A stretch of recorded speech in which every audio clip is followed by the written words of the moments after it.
हमारी जमीन हमारा हक, हमारी बिजली हमारा हक, हमारा पानी 5 अगस्त काला दिन 5 अगस्त काला दिन काला दिन काला दिन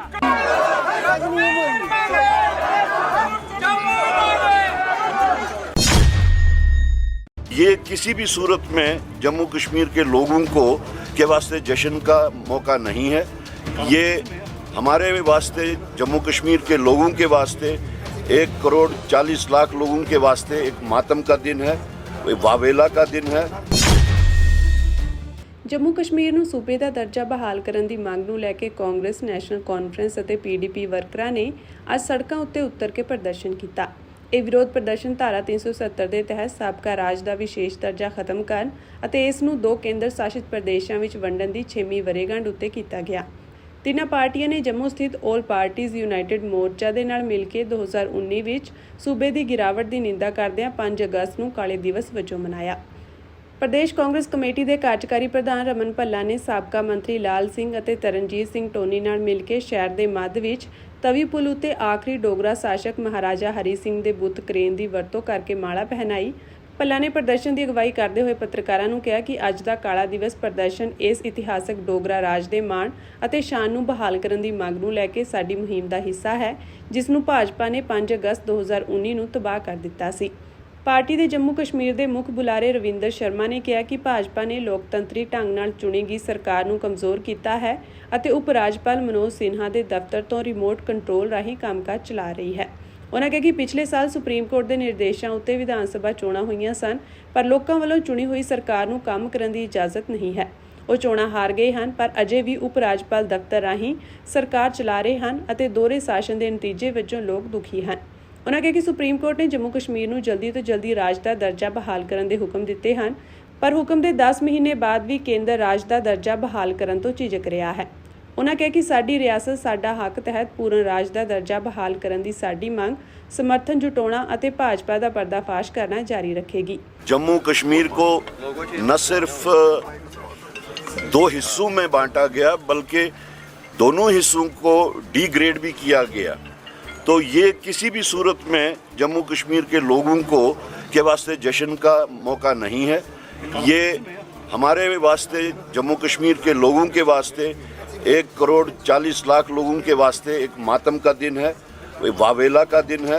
और वही दिन हम इंडियन नेशनल कांग्रेस जम्मू कश्मीर के तमाम 20 अजला में आज मना रहे हैं। ये मांगते हैं कि ये र्यूमर्स जो हैं वो र्यूमर्स ही रहें, लेकिन कोई भी मिस एडवेंचर अगर हुआ तो ये ना कि सिर्फ जम्मू कश्मीर के 1 करोड़ 40 लाख लोगों के वास्ते फर्दर डिवास्टेशन होगी, बल्कि पूरे मुल्क के वास्ते जो जमहूरियत का कत्ल हो रहा है वो एक गलत प्रेसिडेंस कायम होगी और इसका असर जो है ग्लोबली भी पड़ सकता है।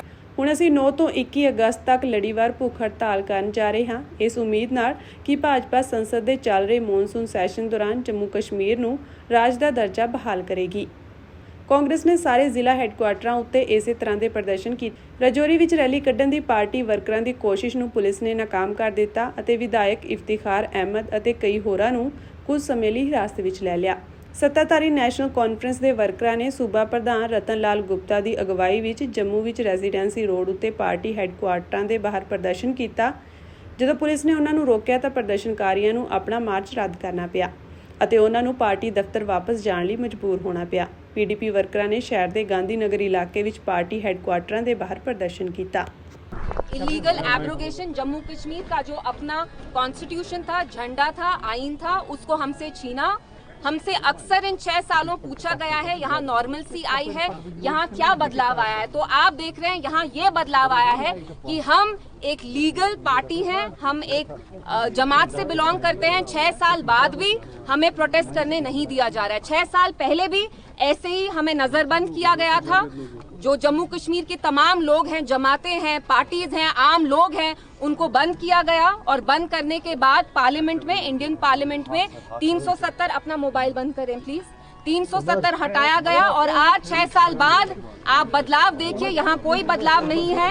हमें जानवरों की तरह पीडीपी ऑफिस में कैद किया गया है। आप खुद देखिए, if the cameras can pan out, यहाँ एक बड़ी सी गाड़ी रखी गई है, सीआरपीएफ की, हमें निकलने नहीं दिया जा रहा है। मैंने यहाँ लेडी ऑफिसर है, इनका नाम जगदेश है, मैंने इनको बहुत अच्छे से अपील किया, मैंने इनको इल्तिजा की कि हम यहाँ एज लॉ अबाइडिंग सिटीजन, एक जमात के रिप्रेजेंटेटिव के नाते से हम यहाँ पीसफुल प्रोटेस्ट करना चाहते हैं।